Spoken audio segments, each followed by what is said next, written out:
Dear students, ಈ ಒಂದು ವಿಡಿಯೋದಲ್ಲಿ ಸೆಮಿಸ್ಟರ್ ಎಕ್ಸಾಮ್ 2025ನಲ್ಲಿ ಕೇಳಿರೋ ಒಂದು 6 ಮಾರ್ಕ್ಸ್ ಪ್ರಾಬ್ಲಮನ್ನು ನಾವು ಸಾಲ್ವ್ ಮಾಡೋಣ. ಇದು ಫಸ್ಟ್ ಚಾಪ್ಟರ್ಗೆ ರಿಲೇಟೆಡ್ ಆಗಿರೋ ಪ್ರಾಬ್ಲಮ್. ಟ್ರೇಡಿಂಗ್ ಅಕೌಂಟನ್ನು ಹೇಗೆ ಪ್ರಿಪೇರ್ ಮಾಡೋದು ಅಂತ ಪ್ರಾಬ್ಲಮನ್ನು ಅಬ್ಸರ್ವ್ ಮಾಡಿ. Prepare A trading account from the following ledger balances presented by P Sen as on 31/3/2024. ನೋಡಿ ಅವ್ರು ಏನು ಇನ್ಫಾರ್ಮೇಶನ್ ಕೊಟ್ಟಿದ್ದಾರೆ ಅಂತ ಪರ್ಟಿಕ್ಯುಲರ್ಸ್ ಕಾಲಮ್ ಅಂಡರಲ್ಲಿ ನೋಡಿ. ಸ್ಟಾಕ್ ಆನ್ 1/4/2023 1/4/2023 ಅಂತ ಕೊಟ್ಟಿದೆ. ಅದು ಓಪನಿಂಗ್ ಸ್ಟಾಕ್ 20,000 ಇದೆ. Purchases 3,20,000, wages 60,000, carriage inwards 20,000, freight inwards 16,000, sales 6 lakhs, return inwards 32,000, return outwards 20,000, gas and fuel 16,000, stock on 31/3/2024. Again stock ಅಂತ ಕೊಟ್ಟಿದ್ದಾರೆ. ಇದಕ್ಕೆ ಕ್ಲೋಸಿಂಗ್ ಡೇಟ್ ಇದೆ 31/3/2024. ಇಯರ್ ಎಂಡಿಂಗ್ ಡೇಟ್ ಇರೋದ್ರಿಂದ ಇದನ್ನು ನಾವು ಕ್ಲೋಸಿಂಗ್ ಸ್ಟಾಕ್ ಅಂತ ಕನ್ಸಿಡರ್ ಮಾಡ್ತೀವಿ. ಮತ್ತೆ ಎರಡು ರಿಟರ್ನ್ಸ್ ಇದೆ ನಮಗೆ, ರಿಟರ್ನ್ ಇನ್ವರ್ಡ್ಸ್, ರಿಟರ್ನ್ ಔಟ್ವರ್ಡ್ಸ್ ಅಂತ. Return inwards means sales returns, return outwards means purchase returns. ನೋಡಿ, ಪರ್ಚೇಸ್ ಮಾಡಿದಾಗ ಗೂಡ್ಸ್ ಇನ್ವರ್ಡ್ ಆಗುತ್ತೆ. ಇಫ್ ಇನ್ ಕೇಸ್ ನಮ್ಗೇನಾದರೂ ಲೈಕ್ ಆಗಿಲ್ಲ, ಡ್ಯಾಮೇಜಸ್ ಇದೆ ಅಂತಂದಾಗ, ಡಿಫೆಕ್ಟ್ಸ್ ಐಡೆಂಟಿಫೈ ಮಾಡಿದಾಗ ನಾವು ಅದನ್ನ ಏನು ಮಾಡ್ತೀವಿ, ರಿಟರ್ನ್ ಮಾಡ್ತೀವಿ. ರಿಟರ್ನ್ ಮಾಡಿದಾಗ ಅದೇನಾಗುತ್ತೆ, ಗೂಡ್ಸ್ ಔಟ್ವರ್ಡ್ ಆಗುತ್ತೆ. ಹಾಗಾದ್ರೆ return outward means purchase returns. Sale ಮಾಡಿದಾಗ ನಮ್ಮಿಂದ ಗೂಡ್ಸ್ ಏನಾಗುತ್ತೆ, ಔಟ್ವರ್ಡ್ ಆಗುತ್ತೆ.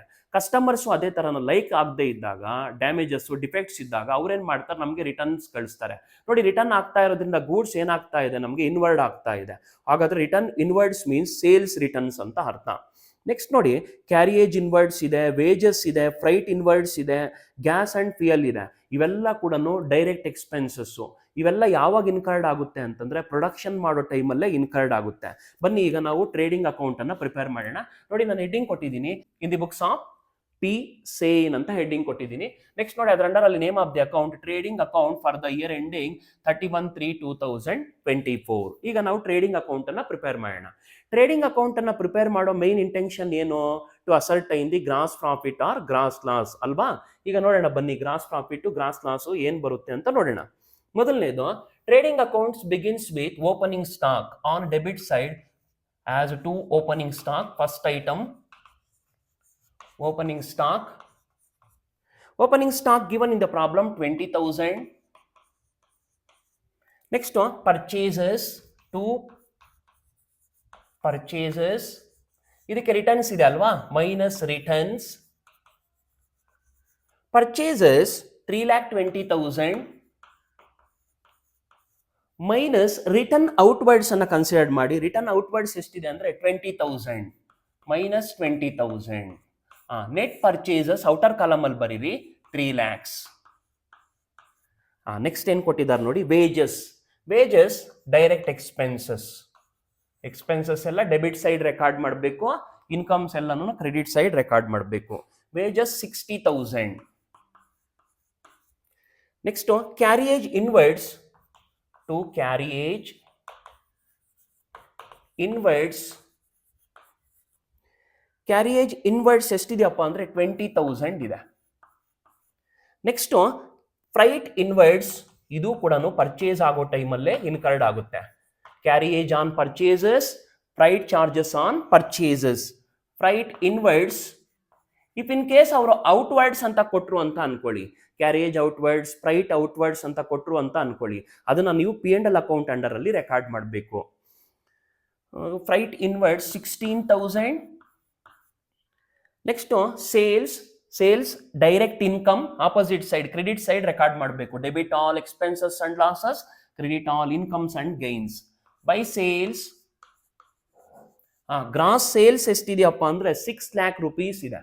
ಇನ್ನರ್ ಕಾಲಮ್ ಅಲ್ಲಿ ಬರ್ಕೊಳ್ಳಿ, ಅದ್ರ ರಿಲೇಟೆಡ್ ರಿಟರ್ನ್ಸ್ ಇದೆ. ಮೈನಸ್ ರಿಟರ್ನ್ ಇನ್ವರ್ಡ್ಸ್, ಇನ್ವರ್ಡ್ಸ್ ಅನ್ನ ತಗೋಬೇಕು. ರಿಟರ್ನ್ ಇನ್ವರ್ಡ್ಸ್ ಎಷ್ಟಿದಪ್ಪ ಅಂದ್ರೆ 32,000 rupees ಇದೆ. ಡಿಡಕ್ಟ್ ಮಾಡೋಣ. 6 lakhs ಮೈನಸ್ 32,000 ಮಾಡಿದ್ರೆ ನಮಗೆ 5,68,000 rupees ಬರುತ್ತೆ. ನೀವು ಕ್ಯಾಲ್ಸಿಯಲ್ಲಿ ಚೆಕ್ ಮಾಡ್ಕೋಬೇಕು. 5,68,000. ನೆಕ್ಸ್ಟ್ ಗ್ಯಾಸ್ ಅಂಡ್ ಫ್ಯೂಯಲ್ ಇದೆ, ಅದನ್ನು ರೆಕಾರ್ಡ್ ಮಾಡ್ತೀನಿ ನಾನು. ಟು ಗ್ಯಾಸ್ ಅಂಡ್ ಫ್ಯೂಯಲ್, ಇದು ಡೈರೆಕ್ಟ್ ಎಕ್ಸ್ಪೆನ್ಸಸ್. ಮೆಷಿನ್ ಅನ್ನ ರನ್ ಮಾಡೋದಕ್ಕೆ ಇನ್ಕರ್ಡ್ ಆಗುತ್ತೆ, ಇದು 16,000.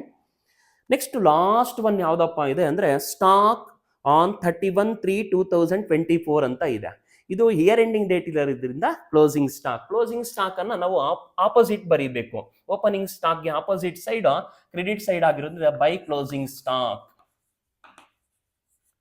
Stock valued at rupees 40,000 40. ಈಗ ನಾವೇನ್ ಮಾಡಬೇಕು, ಟ್ರೇಡಿಂಗ್ ಅಕೌಂಟ್ ಅನ್ನ ಕ್ಲೋಸ್ ಮಾಡಬೇಕು. ಯಾವ ಸೈಡ್ ಗ್ರೇಟರ್ ಇದೆ ಅಂತ ಫಸ್ಟ್ ಅಸರ್ಟೈನ್ ಮಾಡ್ಕೋಬೇಕು ನಾವು. ಈಗ ನೋಡಿ, trading account credit side total ಎಷ್ಟಿದೆಯಪ್ಪ ಅಂದ್ರೆ 6,08,000 rupees ಇದೆ. ಡೆಬಿಟ್ ಸೈಡ್ ಟೋಟಲ್ ಎಷ್ಟಿದೆಯಪ್ಪ ಅಂದ್ರೆ 4,32,000 rupees ಇದೆ. 4,32,000 rupees debit side total, 6,08,000 credit side total. ಯಾವ ಸೈಡ್ ಗ್ರೇಟರ್ ಇದೆ? 6,08,000 ಗ್ರೇಟರ್ ಇದೆ. ಹಾಗಾದ್ರೆ ಕ್ರೆಡಿಟ್ ಸೈಡ್ ಗ್ರೇಟರ್ ಇದೆ. 6,08,000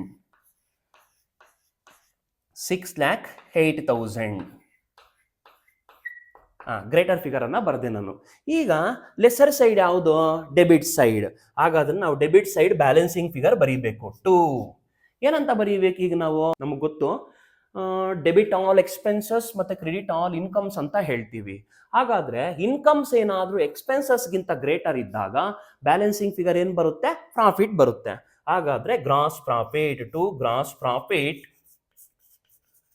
profit carry down balancing figure. ಈಗ ನಾವೇನ್ ಮಾಡಬೇಕು ಅಂದ್ರೆ ಈ 6,08,000 ಅಲ್ಲಿ 4,32,000 ಅನ್ನ ಡಿಡಕ್ಟ್ ಮಾಡಬೇಕು. 4,32,000 ಡಿಡಕ್ಟ್ ಮಾಡಿದ್ರೆ 6,08,000 ಅಲ್ಲಿ ನಮ್ಗೆ 1,76,000 rupees ಬರುತ್ತೆ. ಇದು ಗ್ರಾಸ್ ಪ್ರಾಫಿಟ್.